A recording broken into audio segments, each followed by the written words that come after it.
Open it without the key and it's yours! Go on, Super! You people are handy. There's no key, the box is worthless, and I'd love to watch you try. No. No? I'm giving it to you, free. A puzzle for a man who fixes toilets. You're giving me a thing you swear is empty and worthless. Men don't work this hard to give away nothing. It's sealed shut. The key's been lost for years. Your predecessor probably kept his fishing lures in it. Then it won't mind sitting a while longer. You're really not gonna try? A locksmith learns two things first. How to open a lock, and when not to. This is a when not to. You're not a locksmith. You're a superintendent. Tonight, let's find out. To understand why I didn't reach for it, you have to hear a question my 6-year-old asked me the week before, in a basement, about a box that wasn't ours yet. Nell Foster took things apart. She was 6. She disassembled 2 alarm clocks and the cheap music box I gave her. Not to break them, she was very clear, but to see what they were keeping. She collected old keys in a coffee can and asked about every one. The only question she ever really asked about anything. What's it keeping, Dad? That one? A garden shed, probably. Long time ago. Is the shed still there? Probably not. But the key remembers it was. That's sad. It's the job of a key, I told her. To remember a promise after everybody who made it is gone. Can locks lie? Nell asked. No, that's the thing about them, baby. People lie. Paper lies. A lock can only do exactly what somebody built it to do, and it keeps doing it long after they're dead, whether anybody's watching or not. So a lock is more honest than a person? Most days, I said. Don't tell people I said that. They get offended when you say a machine's more honest than they are. Why? Because usually it's true, and true things sting. She wrote that in her head somewhere, the way she wrote everything. I'd hear it come back out of her in a courtroom, more or less, a year later, and it would save an old man's farm. She got that idea from somewhere. She got it from me, and I got it from a man named Amos Trell. Amos restored locks. Not the hardware store kind. The real kind, where a man opens a 200-year-old strongbox without harming a single tumbler, where a mechanism is coaxed, never forced. He took in a furious young Gabriel who'd been arrested twice for the wrong kind of lock work. You're good, Amos said the first day, watching me rake a practice lock open in seconds. That's the problem. Good and angry is how young men end up in a cell. Good and patient is how they end up trusted with other people's promises. Which do you want to be? I want to eat. Fair. Then here's the first rule, and I'll say it once, because a thing said once and kept is worth more than a thing repeated. A good lock keeps no secrets. It keeps promises. A locksmith who breaks a lock instead of reading it has broken a promise he didn't make and had no right to break. You understand me? You're saying don't drill it. I'm saying a drill is for men who quit listening, Amos said. You're not going to be one of those. I can tell. You listen like you're starving for it. He set a sealed box in front of me the second week. Open it. Take your time. Tell me everything the lock tells you before you turn it. I felt the wards. Read the levers with a pick like reading Braille. 6-lever, original. Somebody oiled it maybe 10 years ago and nobody's touched it since. How do you know nobody's touched it? No fresh marks. A pick leaves scratches. This is clean. Amos went very still. The good kind of still. That right there is the whole trade, and most men never learn it in 40 years. A lock doesn't just keep what's inside. It keeps a record of every hand that ever tried it. You read the record before you add to it. You understand what that means, son? Means the lock's a witness. Means the lock's a witness, Amos said. Remember that. One day it'll matter more than you can imagine. Amos built boxes and serviced old ones. And inside every mechanism he sealed, he left a small stamped mark and a dated service tag, tucked where only the next locksmith would find it. Why hide your name in there, I asked. So the next hand knows who kept the promise last, Amos said. The owner gets the box. The next craftsman gets the truth. That's the deal, kid. Always has been. Amos died when Nell was 2. The shop closed. Nobody pays a man to open a box gently when a drill is faster. So I became the super at Marlowe Court, the man with the wrench. And I folded the craft down to nothing and buried it in myself, and did not tell anyone I could read the whole history of a lock with my fingertips in the dark. Then Marlowe Court's oldest tenant died, and her brother came to clear the estate and hired the super to help haul. That's how I met Harlan Voss. Harlan was 76 and drowning politely. They're telling me my sister left me almost nothing, he said while we carried a chair. A modest remembrance and the contents of the parlor. Margaret promised me the land our whole lives, but the lawyers got a newer will, signed and witnessed, and I've got a feeling, and no money. Who's the lawyer? Conrad Hale, handled the family 30 years. Everyone trusts him. You believe the will's fake, I said. I believe my sister. She held my hand the week she died and said, "The land is yours, Harlan. It's all arranged." Then a month later, a lawyer's got a paper that says she gave it to a charity nobody's heard of. Harlan's voice shook. Either my sister lied to me with her last breath, or somebody's lying now. I know which I'd bet. I just can't prove a feeling in a courtroom. No, I said. You can't prove a feeling, but sometimes you can prove a lock. Let me look at that box before it goes anywhere. Why would a superintendent care? Because the man who built that box taught me everything I know, I said. And he didn't build boxes for buttons. I was carrying a chair past the mantel when I saw the box. And I stopped, because I knew the maker's mark on the escutcheon, the way you know your father's writing on an envelope. Amos Trell's work. That old thing, Conrad Hale said, appearing at my elbow, smooth and sudden. Sealed shut. Key's been lost for years. Margaret kept buttons in it. It'll go in the estate sale as decorative iron. He smiled. Unless it interests you. You look like a man who likes a puzzle. I said nothing, but a man who calls a locked box worthless 3 times in one breath is telling you exactly where the body's buried. Then Conrad, enjoying himself, made the dare you already heard, and I put my hands in my pockets and said no, because Amos was in my chest saying you don't force a witness, and because whatever was in that box was the whole game. I went home. Nell was up past her bedtime with her coffee can. You saw a good lock today, she said. You've got the look. I did. Made by the man who taught me. And a lawyer keeps telling me it's empty and worthless. What's it keeping, Dad? I heard it plainly for the first time out of her mouth. Not what's it worth. What's it holding safe, and for whom? Until they're ready. I think it's keeping a promise somebody made to an old man, I said. And somebody else is trying to make sure he never gets it. Then you should open it. The right way, so it isn't broken. It's not that simple, baby. You always say locks want to open, Nell said. You just have to ask them nice and wait. She yawned. So ask it nice. I should have gone to a lawyer. I went back to the box. That was the middle of it, and it is the exact spot where a patient man let his patience slip.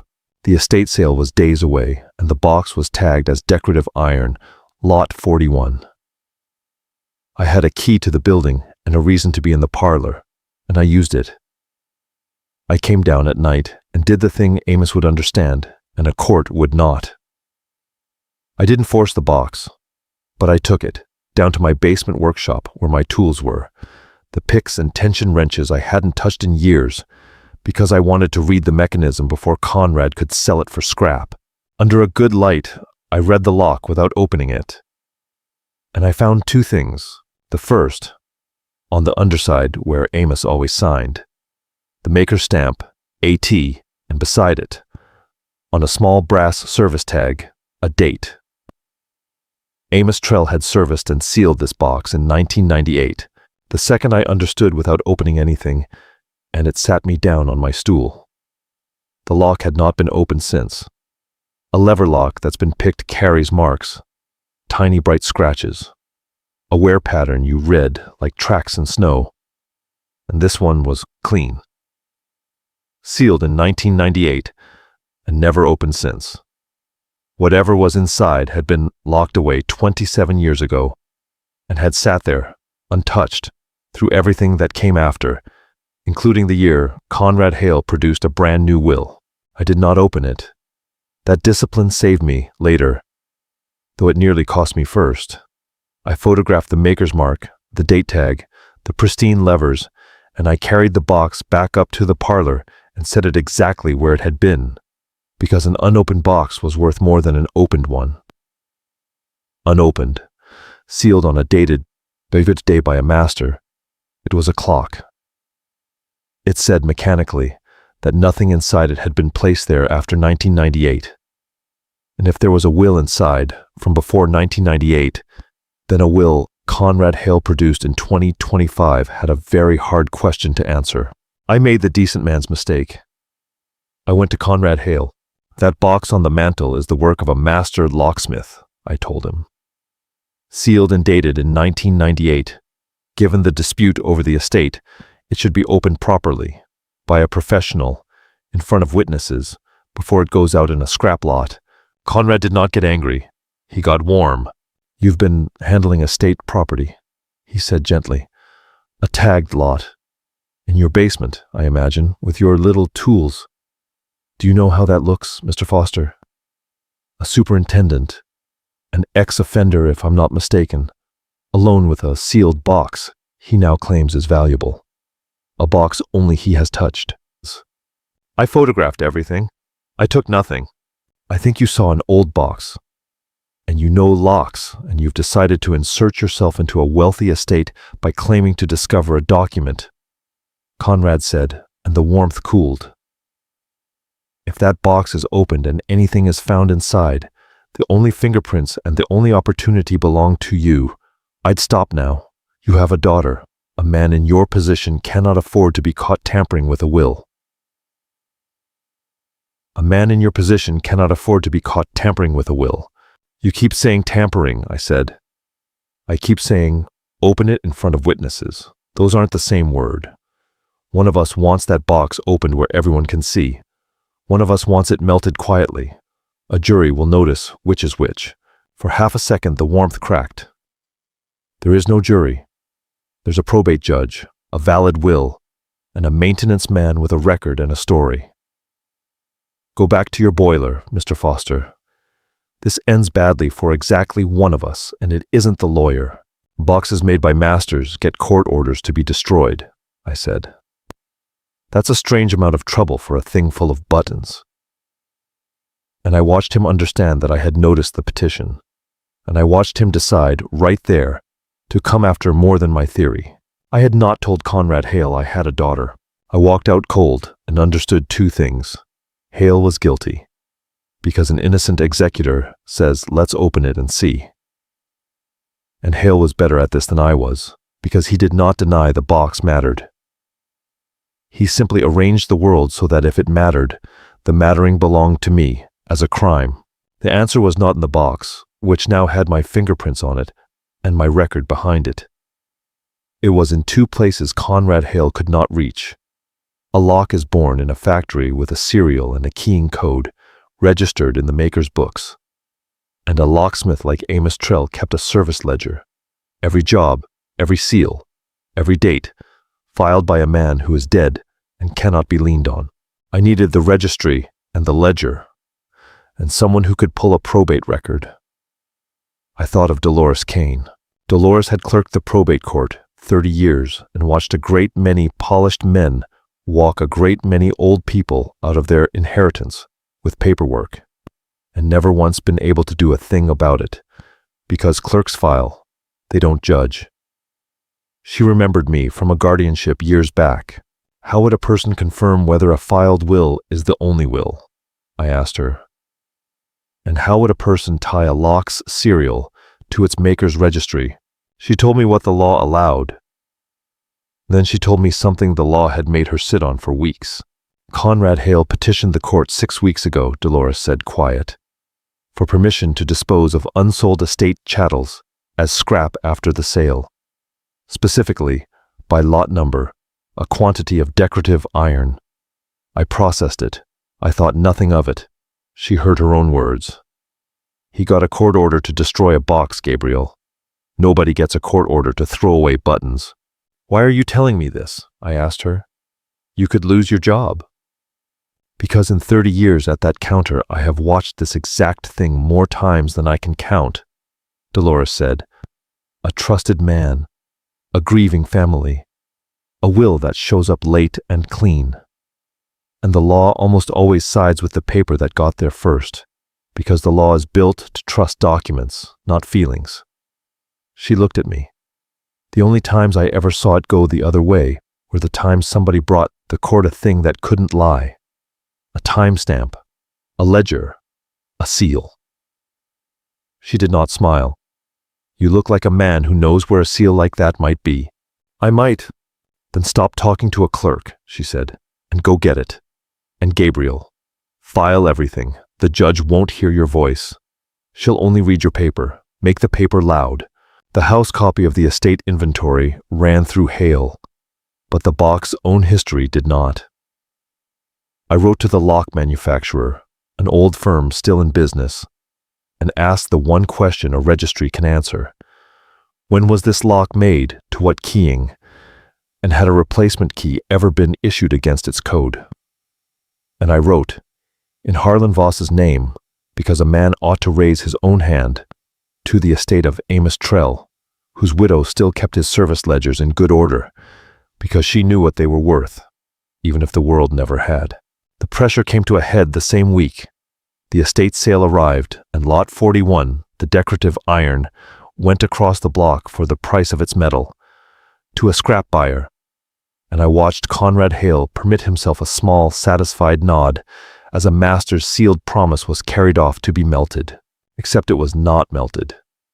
Because the scrap buyer was an old friend of a probate clerk, and the box was set aside, intact, sealed, in a county evidence room, on nothing more than a clerk's quiet phone call and a hunch that a man does not get a court order to destroy buttons. Then I came home to find I'd been fired. The management company got a call, the regional manager said on the phone, not unkind. Concerns about you handling estate property and your record. We're terminating the arrangement. The unit comes with a job, Mr. Foster. You have 30 days. Keo Mott. Conrad Hale had reached across the whole city and taken a locksmith's home with a phone call and a record. I sat at my kitchen table that night with Nell asleep down the hall and her coffee can of keys on the counter, and understood that being right had cost me the roof over my child's head. And then it got worse. In a court. The one place I'd trusted to be slower than Hale. Harlan Voss, with my help and a lawyer Dolores quietly recommended, petitioned the probate court to open the sealed box under supervision, and the judge, careful and unhurried, did the thing that nearly ended everything. She was skeptical. A superintendent with a criminal record handled this box, she said from the bench. A newer will, signed and witnessed, is already on file. The presumption runs to the filed will. I'll allow the box opened, but I'll say plainly, Mr. Voss, that I am not inclined to overturn a valid will on the strength of a mystery box produced by a dispute. Hale's lawyer pressed the advantage. For one long afternoon, it looked as though the law itself would side with the forged paper, because the forged paper had arrived first and dressed better. Hero Thua, that Mot Vong. The truth was losing to the presumption, and the presumption was Hale's. I sat in the gallery and thought about Amos's 4 words, which for a whole working life had meant to me only a rule of the trade. Now, fired and doubted and about to be turned out with my daughter, the words showed me a second face.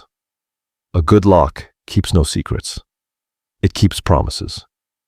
I'd been thinking of the box as a thing that hid a secret I had to expose. That was the forced way of thinking, the drilling way. But Amos hadn't built a secret. He'd built a promise, dated and sealed, that would keep faith with the right person, no matter how long it took, or how loudly a liar insisted it was empty. The box wasn't hiding the will. It was keeping it, exactly as designed, waiting for someone patient enough to let it testify instead of breaking it open.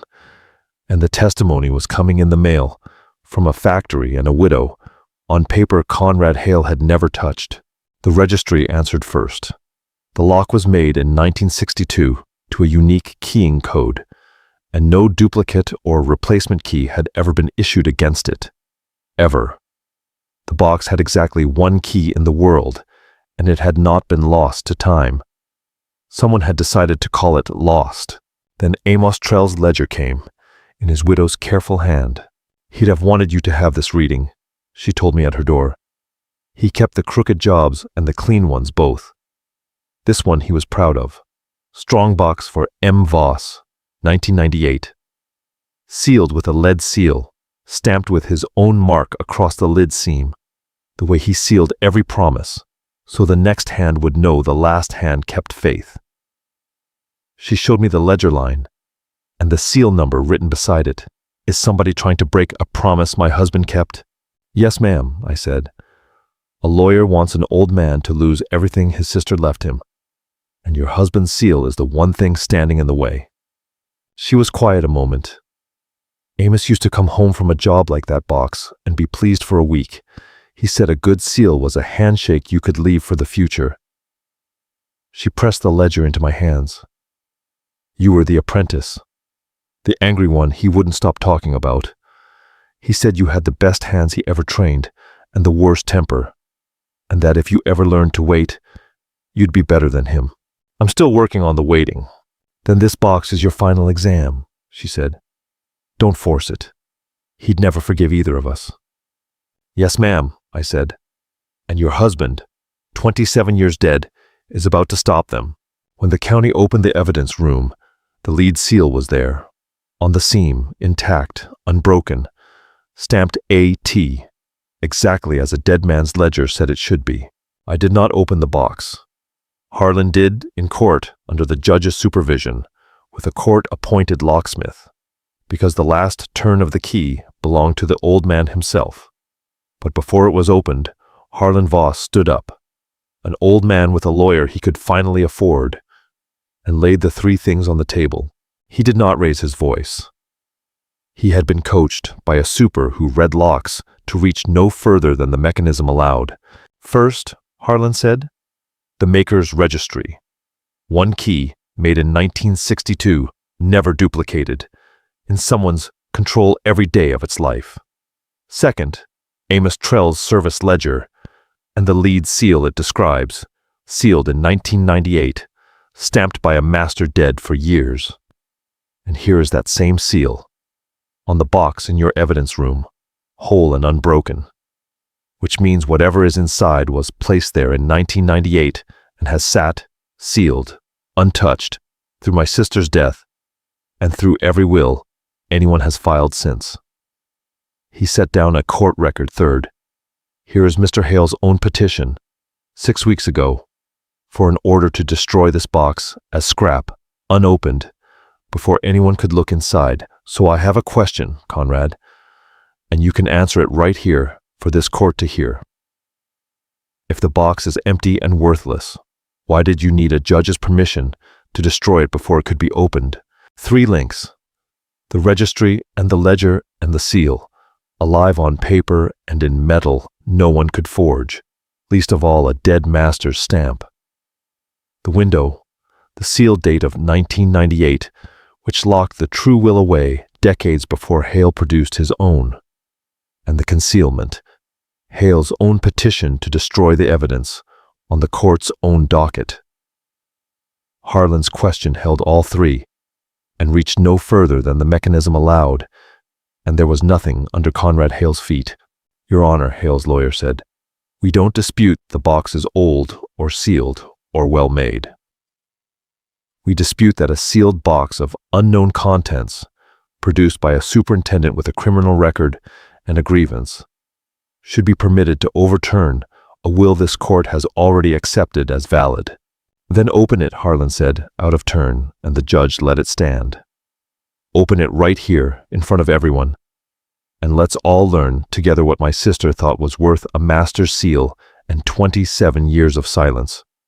Unless there's a reason, the executor would rather it stayed shut. I have no objection to opening it, Hale said smoothly, because he had one more move, and he made it now. But Hale had one move left before the box was even opened. and it was a good one, and it nearly worked. He rose, all sorrow. Your Honor, there is one person in this courtroom who could have done all of this. A master locksmith. A man trained by his own account to open and reseal a mechanism without a mark.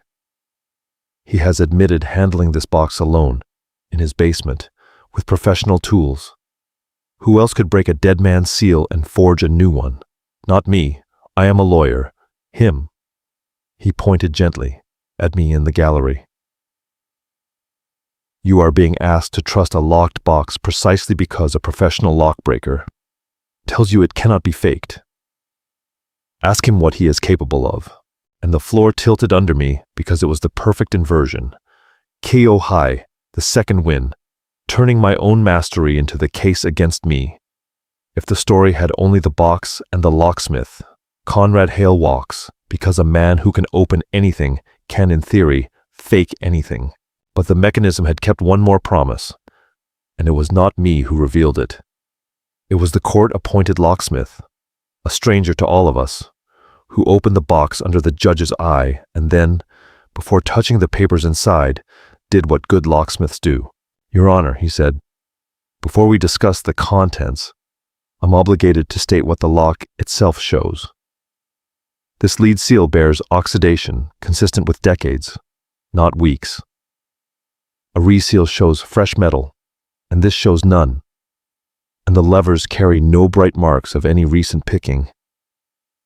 In my professional judgment, this lock has not been opened since it was sealed. Whatever is inside was put there long ago and has waited. A stranger, outside everyone's reach, confirming with his own hands that no master locksmith had reopened anything because a reseal ages like a lie and this seal had aged like a promise. Hale's inversion collapsed because the one thing a locksmith cannot fake is time on metal. And time does not lie for anyone, not even for the man who can open any door. Inside the box was a will, dated 1997, signed by Margaret Voss and properly witnessed, leaving the land and the building to her brother Harlan, exactly as she'd promised him his whole life. Beneath it, the original deed, and tucked into the mechanism, where Amos always tucked his tags, was one more thing, and it undid me entirely, though it had nothing to do with the case. The hearing should have been the end of it. It was not. A cornered man who has already lost will reach for the one thing he believes you cannot lock away from him. And Conrad Hale had a final move, and he made it against a 6-year-old asleep behind a door, in the one language he knew would reach a locksmith. 2 nights after the hearing, I came home late and put my key in my own front door and felt it before I understood it. The deadbolt was thrown. I hadn't thrown it. I never threw it when Nell was inside with the sitter, because a thrown bolt slows you down in a fire. And Amos had drilled that into me too. Someone had opened my door, gone inside, and locked the deadbolt behind them on the way out, with a key that did not exist, because I'd cut every key to that unit myself. My hands went cold. I opened the door. Nell was fine, asleep, the sitter watching television, nothing taken. Except one thing. On the kitchen table, set out neatly in the center, was Nell's coffee can of keys, and balanced on top, one key that did not belong to her collection. A fine old key, placed there by someone who wanted me to understand, in the only language a locksmith truly speaks, that they had opened my home, stood over my sleeping daughter, and locked the promise of my front door behind them on the way out. There was no note. The absence of a note was the note. I stood in my kitchen holding a stranger's key over my daughter's coffee can, and I did the hardest act of will a father owns. I kept my face plain, because Nell would wake in the morning and read my face the way she read a mechanism, and I would not let her find fear in it. She did wake, padding out for water. Dad, somebody was in our house. How do you know that, baby? The door sounds different when it's been opened. It clicks wrong. She looked at the strange key on her can. That's not mine. Whose is it? I crouched down to her. It belongs to a scared man who wanted to frighten your dad. He picked our lock to prove he could. That's mean. Locks are for keeping promises. They are. And he just broke one. in front of the one person in the city who can read exactly how he did it. I picked the key up by its edges. A lock remembers the tool that opened it, Nell. It keeps marks. This man left me his whole hand, in metal. He forgot who he was threatening. So you can catch him? I can read him, I said. That's better than catch. Reading holds up in a room where catching doesn't. Will he come back? Nell asked. No. He came once to scare me. And scaring me was the last free thing he'll do. But you and me, we're going to change our locks anyway. Not because I'm scared, because it's what we do.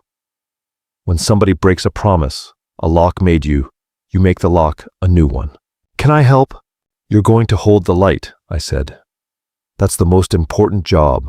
A locksmith who can't see can't keep a promise. I found a smile for her from somewhere. Go back to bed. Tomorrow you and me build our front door a better memory. Okay, Dad. At the hall she stopped. The mean man. Is he going to be okay? No, baby, I said. But he's going to be exactly as small as he always was under the nice coat. That's not the same as hurt. That's just true. Because a threat is a man's work, and work has a signature, and I had spent my life reading the signatures of hands on locks. I took the strange key to the light, and my own deadbolt under a loop, the faint marks in the keyway, the tell of the tool, and I knew, the way I knew, Amos's stamp, that this was the work of one particular kind of professional, the kind a desperate man hires when he's run out of paper. A frightened lawyer just caught forging a will does not also get to send a lockman into a witness's home over a sleeping child and have it be untraceable because the lockman left his signature in the metal, and there was exactly one man in the city who read metal that well, and he had just been handed the reading by the fear of the man who ordered it. I did not run. I did not bury it either. I gave the deadbolt, the marks, the stranger's key, and the building's entry camera to Harlan's lawyer, and to a detective who had lately started asking why an executor would petition a court to destroy a box. The key was cut to a blank from one supplier, and the technique belonged to one man for hire. And the man for hire, faced with a child endangerment charge, was very quick to say who had paid him. After that came the machinery of the courts, and I will keep it short, because nobody stays up to hear about probate motions and disbarment filings. Bellwether Trust turned out to be Conrad Hale. The 2025 will turned out to be a forgery, witnessed by two people who'd never met Margaret Voss. And the Voss estate was not the only one Hale had rerouted through a trust he administered, over years, always the same. A trusted executor, a grieving family, a newer will, a box of buttons nobody thought to open. There was no scene on a courthouse lawn, no cuffs for anyone to photograph. There was a plea that spared Harlan a longer fight and spared Nell from ever explaining a stranger's key to a jury, a disbarment, a surrender of Bellwether, a bar from ever administering another estate, and a felony to keep Conrad Hale company for the rest of his smooth life. In the end, the law kept a promise of its own, which was the only thing I'd ever asked of it. I had not wanted the man ruined. I had wanted a box left free to keep the thing it was built to keep. Harlan Voss got his land, and his sister's building, and his sister's word made good at last. He wept in the courthouse hallway, an old man who'd spent a year believing the person he loved most had cut him out and lied to his face, and who now knew she'd kept faith the whole time. That's the cruelest part of what he did, Harlan said. Crueler than the money. He tried to steal my certainty that she loved me. The box kept that safe too, I said, along with the deed, and he asked me to come and see him, not to haul anything. He gave me the thing that had been tucked in the mechanism because it had never belonged to the estate. A folded card, brittle, in a locksmith's small square hand, placed inside the box by Amos Trell in 1998, where only the next locksmith would find it. To the hand that opens this next. If you are reading this, you did it the right way, and you waited, and you did not force it. And that means I taught you well. A good lock keeps no secrets. It keeps promises. Keep this one. then his maker's mark, and the date. I sat with a dead man's handwriting in my hands, a note set down 27 years ago for whoever proved patient enough to earn it. As an apprentice, I'd taken the 4 words for a rule about the craft. As a fired, doubted man in a courtroom, I'd taken them for a rule about what force costs and patience keeps. Now they reached me a 3rd time, in Amos's own square letters, and I had to sit a while before I could trust my voice. Nell was with me. She'd been quiet, the way she got quiet around important machinery, and she was holding the box's one true key, the 1962 original that a court had finally pried out of Conrad Hale's control, turning it over, studying how it worked. "Is this the lost key?" she asked. "The one they said was lost." It was never lost. A man just called it lost and hoped a promise would stay shut forever. But it didn't. Because you asked it nice and waited. I took the key from her gently and then pressed it back into her small hand and closed her fingers over it. "This opened a promise a man kept for almost 30 years, I said. "It's the only one in the world. Your grandpa Amos would have wanted a person who asks the right question about a lock to keep it. You always ask the right question. Not what's it worth. What's it keeping? What do I do with it? You learn what it teaches. Anybody can break a thing open, Nell. It takes a good hand to keep a promise until the right person is ready. That's the whole trade. That's the whole inheritance. It's heavy for a little key," Nell said. "1 key in the whole world for that box." A man lied and called it lost and hoped a promise would stay shut forever. It didn't, because your grandpa Amos built it to wait for the right hand, and it waited 27 years, and then you and me showed up. I closed her fingers around it. That's what a good lock does, Nell. It's not there to shut people out. It's there to keep a thing safe until the person it belongs to is finally ready. You remember that, and you'll never once use these hands the wrong way. Like the mean man did. He learned to open things. He never learned when not to. That one lesson is the whole difference between your grandpa Amos and a thief. Learn the second thing, baby. The world's full of people who only learned the first. Harlan cleared his throat, which is what proud men do instead of weeping. "There's a condition on all of this," he said. "That building my sister left me is full of old locks nobody understands, and I'm too old to learn. I'd like a superintendent who is also a master, and I'd like his daughter to grow up in a place where a man is paid for what his hands can actually do. Come run Marlowe Court for me. It's mine now. And bring the girl. I'm told she asks better questions than most of my lawyers." "She does," Nell said from the floor, where she was already trying the old key in a cabinet lock. "This one wants to open. It just needs asking. A locksmith learns early that the same door can be an insult or a welcome, and that the whole difference is who holds it open and why. The first time that box was offered to me, it was a trap wearing the mask of a gift, a dare flung across a dead woman's parlor to shame a handy man in front of the family he was quietly robbing. The second offer came from Harlan Voss, with a ring of keys to a whole building and a chair pulled out for a 6-year-old. The box had not changed. The lock had not changed. What had changed was that somebody, at last, wanted it opened by the right hand. I took the job. I kept the building, and I was paid, for the first time in my life, like a man whose hands could do a thing almost no one could. My daughter grew up in it, and she learned to open an old lock the right way before she learned to ride a bicycle. And on the quiet evenings, the two of us would sit at my bench with a stubborn mechanism between us, and she would ask the only question that ever mattered, and I would teach her how to wait until the lock was ready to answer.